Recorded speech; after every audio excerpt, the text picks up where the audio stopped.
ఇది నిహాన్ రామ్ కోణిదెల కథ. ఒక మధ్యతరగతి కుటుంబంలో పుట్టిన బుజ్జి బాలుడు. కాని అతని కలలు ఆకాశాన్ని మించిపోయేవి.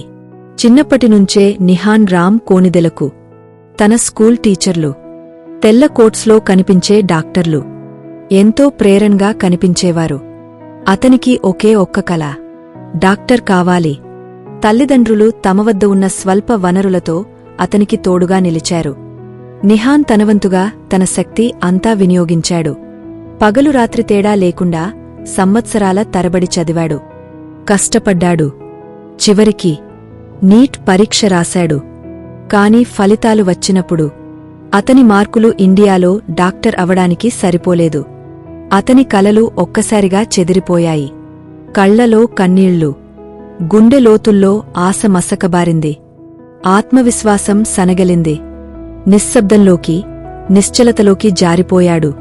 డిప్రెషన్కి లోనయ్యాడు. ఒకరోజు అతని దృష్టికి ఓ పేరు వచ్చింది, ఎడుక్స్పత్ ఫీ 60. ఇది అలాంటి విద్యార్థులకు మార్గం చూపే కన్సల్టెన్సీ. ఒక తలుపు మూసుకుపోతే ఇంకో తలుపు ఎలా తెరవాలో తెలియజెప్పే మార్గదర్శి. అల్పమైన ఆశతో, కొంచెం సందేహంతో నిహాన్ రామ్ కోణిదెల ఎడుక్స్పత్ ఫీ 60 ఆఫీస్కు వెళ్లాడు. అక్కడ కౌన్సిలర్లు అతన్ని కుటుంబ సభ్యుల్లా స్వాగతించారు. వినారు, అర్థం చేసుకున్నారు, మార్గం చూపించారు. ఎంబీబీఎస్ అబ్యోట్ వారి సహాయంతో నిహాన్ రామ్ కోణిదెల ఒక ప్రముఖ విదేశీ మెడికల్ యూనివర్సిటీలో అడ్మిషన్ పొందాడు. విమానంలో ఎక్కాడు. కొత్త అధ్యాయం ప్రారంభమైంది.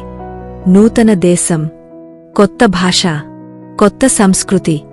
కానీ అదే కల, అదే కృషి. నిహాన్ పూర్తి మనస్సుతో చదివాడు, పాటుపడి శ్రమించాడు.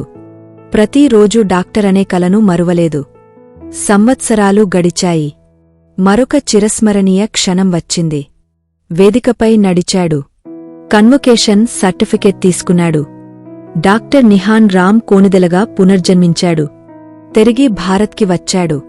తల్లిదండ్రులకు కుమారుడిగా మాత్రమే కాదు, చాలామందికి రక్షకుడిగా, ఒక డాక్టర్గా, దేశానికి సేవ చేయడానికి సిద్ధంగా ఉన్న వ్యక్తిగా. ధన్యవాదాలు ఎడుక్స్పత్ ఫీ 60. మీరు నన్ను కేవలం గైడ్ చేయలేదు, నేను నన్ను నమ్మనప్పటికీ మీరు నన్ను నమ్మారు.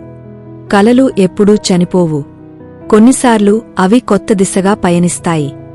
మరి ఎడుక్స్పత్ ఫీ 60తో ఆ పయనం ఒక జీవిత మార్పు అవుతుంది.